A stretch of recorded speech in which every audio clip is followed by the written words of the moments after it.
Please welcome Soon Mee Kim, Class of 17, and Executive Vice President, Global Diversity and Inclusion Leader at Porter Novelli. Atlanta, a city too busy to hate. I've lived in Atlanta many decades now, and I have always found that phrase curious. What does it really mean? It doesn't tell us what we're for. It doesn't stand out against hate. It kind of assumes a fallback position of hate, except maybe it's just we're overscheduled. So my curiosity led me to do a little bit of research, and I found that it was actually Atlanta Mayor William Hartsfield who coined this phrase as this idea that we were a city past our racial issues. We were a city that was business-minded and ready and moving towards a bright future. But as I look around, I don't know if we are really a city too busy to hate. Or maybe it's that we've been a city too busy to care. So if you've been in Atlanta a while and you went to high school here or middle school, like me in 8th grade, you are required to take a course called Georgia Studies. And in Georgia Studies, I learned about this person, James Oglethorpe, who founded the colony of Georgia. But I didn't really learn about the people who were already here, the native people who were forced to leave their ancestral homelands after broken treaty, after broken treaty, after broken treaty. I learned about General William Sherman, the burning of Atlanta, and the march to the sea. But I didn't really learn about Ebenezer Creek, where 10,000 newly freed people followed him there and drowned or pursued by the Confederate forces. I learned about Atlanta as terminus, as this transportation hub, but I really didn't learn about redlining and systems in our infrastructure meant to prevent social mobility. And I learned about Reconstruction through this idea of the lost cause mythology, about the valor and the honor of great men. But I didn't really learn about racial terror and lynchings and a system of domestic terrorism meant to keep racial control. So you see, if we are to stay with what we learned in 8th grade, that's not nearly enough. Our knowledge is incomplete. And how are we to address hate, whether active or dormant? How are we able to build bridges?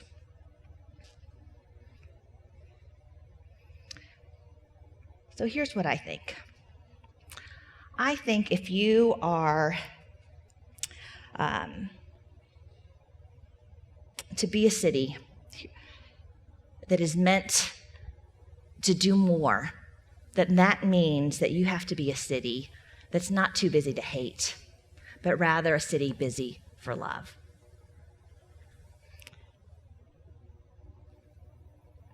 I think a city busy for love is this. A city busy for love is literally bustling. It's literally bustling with opportunities to learn and to grow, challenges and events and programs. I think a city busy for love is intentional. It requires intentional action and interaction. I think a city busy for love captures the imagination and the ambitions of people who care, people like you in this room. At its essence, a city busy for love is about intentionality. So I'm going to ask you to see if you identify with any of the 4 groups that are really required to make this happen. First, if you are a faith-based organization, a nonprofit, or a commercial organization of any size, we need your creativity and your programming power. We need you to do things like this: to issue a challenge, to host a lecture on racial reconciliation, an interfaith study group, offer discounted museum tickets, and the ideas go on and on and on. Now, there's a second group of people that we need, and those are major employers. Or if you are a part of a member-based organization, a trade association, perhaps a fraternity or a sorority, or you're a member of the media or an influencer, we need you to use your power and influence to simply do this: to encourage people, to spread the word, to encourage participation. The third group of people we need is this: we need folks, individuals like yourselves, who want to be busy for love. And the ways that you would participate would be to simply download a mobile app, to complete specific challenges, to do good, to earn points, and to win prizes. How fun would that be? And the fourth thing that we need is this: we need brands. We need incredible brands like we have here in Atlanta that want to engage with individuals very authentically and meaningfully. And what that might look like is this: could you see yourselves rewarding people for reaching certain levels?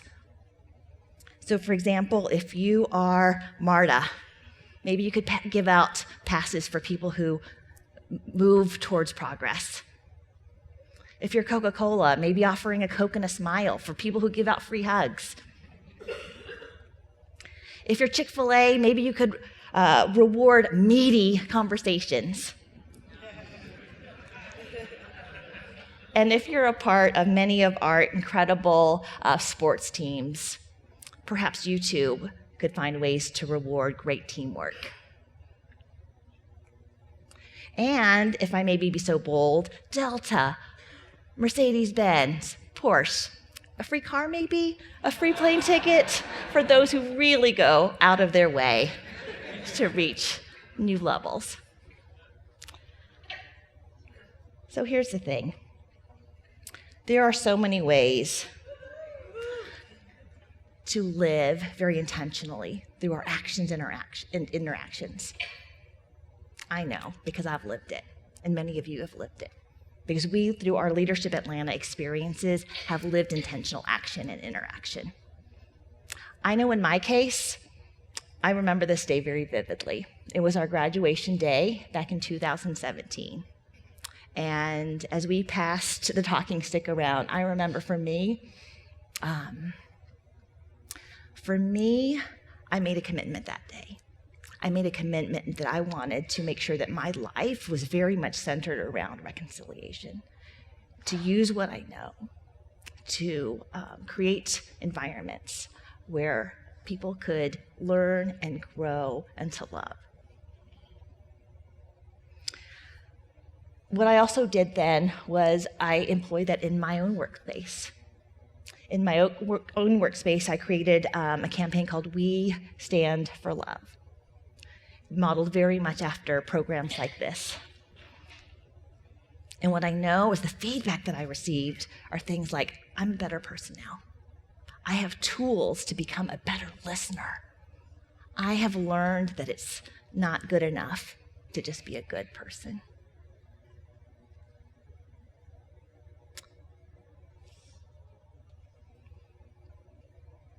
That's 8th grade me again. And you might not be able to get past what you see here with the big hair, the emerging zit on my nose, and a mouth full of metal. But what you probably don't see are things that I see. And that is the courageous actions of people like my dad and my family who risked everything to be here, to take courageous action and to stand in love.